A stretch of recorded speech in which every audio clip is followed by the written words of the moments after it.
Eh bien, au temps de la fin, on assistera à une tentative contre nature d'alliance entre l'Occident, l'Europe et le monde arabe, le monde musulman. Le fer et l'argile. Le fer, l'Occident, avec sa puissance technologique et militaire, et l'Orient, le monde musulman, l'argile. L'argile qui représente aussi la terre.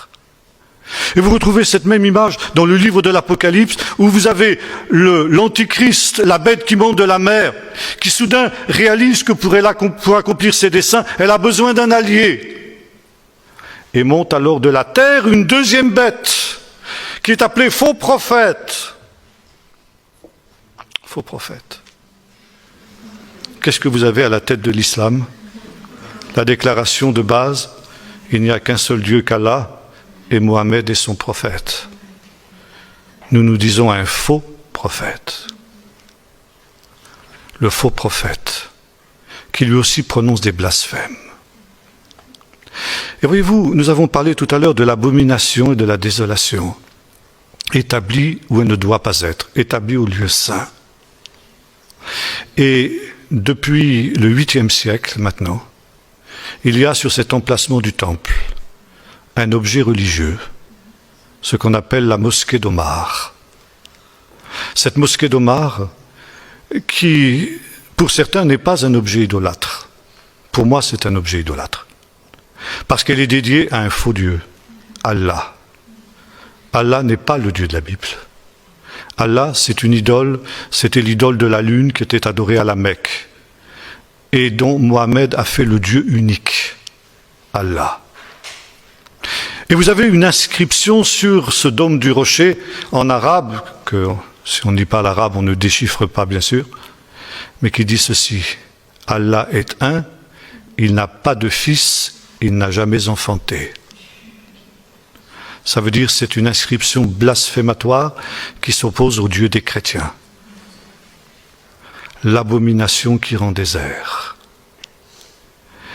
Et nous est dit, dans les temps de la fin, justement, eh bien, ces deux entités, l'Europe et l'Occident, chercheront à s'unir pour éliminer le peuple d'Israël qui viendra justement faire mentir cette affirmation. Et voyez-vous, là aussi, il y avait un sage qui vivait au IIe siècle après Jésus-Christ, s'appelait Rabbi Eliezer ben Hurkanos. C'était un homme qui vivait à l'époque où l'Empire romain dominait sur la Terre Sainte. L'Empire romain était à l'apogée de sa puissance. Les Arabes n'étaient qu'une petite tribu bédouine vivant au fin fond de l'Arabie et se nourrissant de lait de chamel et de dattes. Personne n'aurait pu rêver à cette période qu'un jour l'islam deviendrait ce qu'il est aujourd'hui. D'ailleurs, l'islam n'existait pas à cette époque-là.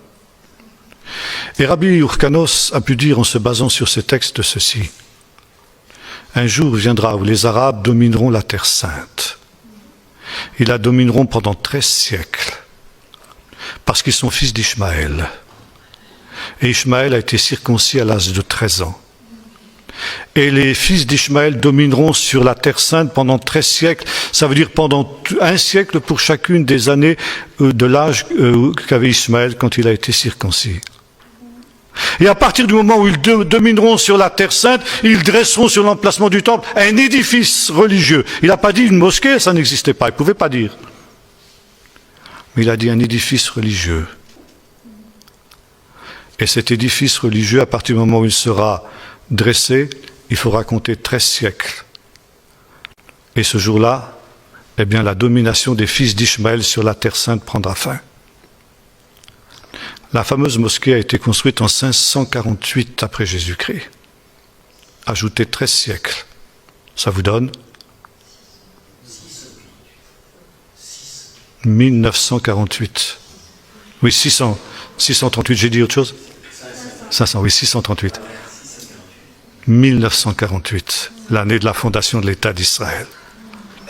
Rabbi Hurkanos ne s'était pas beaucoup trompé, n'est-ce pas? Alors voilà. Et nous sommes aujourd'hui dans cette situation où ce temps des nations prend fin.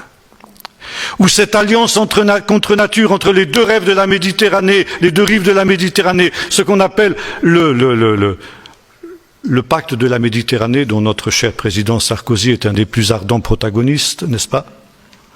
Le dialogue de Barcelone, on appelle ça aussi Eurabia. Le projet de l'union entre l'Europe et le monde arabe. Et c'est un projet qui n'aboutira pas, parce qu'il est contre nature.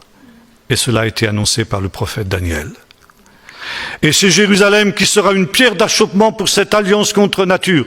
Vous avez un autre texte aussi très intéressant où il est question dans le livre du prophète Zacharie que le prophète voit sortir de 4 tours de fer, des chars, 4 chars qui sortent des tours de fer. Alors les sages d'Israël se sont posé la question, ils disent, mais des tours de fer, ça n'existe pas. Pardon, des montagnes de fer. Des montagnes de fer, ça n'existe pas. Et ils ont dit, ces montagnes de fer, ce sont des constructions humaines. Et au temps de la fin, ils ont pu donner, à partir des textes de Daniel, des dates très précises. Au temps de la fin, eh bien, 4 chars se précipiteront contre 4 grandes tours qui auront été construites par les hommes dans un pays lointain. Et cette chute des tours marquera le début des choses de la fin. Mais au lieu de se liguer contre les ennemis communs, ceux qui ont été victimes de ces choses s'allieront avec leurs ennemis contre Israël. Et ils auront un certain succès jusqu'à ce que le Seigneur intervienne. Et cette prophétie, ce commentaire prophétique, était cité par tous les journaux israéliens le 12 septembre 2001, après la chute des tours de Manhattan. Et de fait, depuis ce temps-là, et nous assistons aujourd'hui à cela, les États-Unis s'allient avec les ennemis d'Israël, avec leurs propres ennemis, pour détruire Israël. Et par conséquent, ici, nous pouvons savoir que l'intervention de Dieu est proche. Un dernier point, avant de conclure, et c'est ce que nous est dit ici. Verset 1er du chapitre 12. « En ce temps-là se lèvera Michaël, le grand chef, celui qui tient bon en faveur de tes fils. Ce sera un temps de détresse tel qu'il n'y en a pas eu depuis que les nations existent en ce temps-là. En ce temps-là, ton peuple échappera. Quiconque sera trouvé inscrit dans le livre. Beaucoup de ceux qui dorment dans la poussière de la terre se réveilleront, les uns pour la vie éternelle, les autres pour la honte éternelle et la perdition éternelle. » L'annonce de la résurrection. L'annonce de la résurrection qui est aussi la base de ce que Paul nous enseigne dans 2 textes très importants. Le chapitre 15 de la première épître aux Corinthiens. Quand il nous dit « Voici, je vous dis un mystère », il parle de la résurrection des morts. Nous ne mourrons pas tous, mais tous nous serons transformés. À la dernière trompette, au dernier chauffard, les morts dans le Seigneur ressusciteront premièrement. Beaucoup de ceux qui dorment dans la poussière se réveilleront. Et les vivants seront emportés à la rencontre du Seigneur dans les airs pour être pour toujours avec lui. Paul évoque aussi cet événement dans la première épître aux Thessaloniciens, dans des termes un peu semblables. Et là aussi, il nous parle de la résurrection des morts dans le Seigneur. Et les vivants qui seront entraînés à la rencontre du Seigneur dans les airs pour échapper à ce temps de détresse dont il est question ici et à ces grands jugements de Dieu. Alors, mon dernier mot sera celui-ci, où en sommes-nous? Eh bien, il faut être aveugle à la lecture de ces prophéties pour ne pas se rendre compte que tout s'est accompli à la lettre, selon ce qui avait été annoncé. Et que nous sommes à la fin de ce temps, nous sommes à la fin de ce processus. Et bientôt retentira justement le dernier son du chauffard, où les morts ressusciteront premièrement, et les vivants iront à la rencontre du Seigneur dans les airs.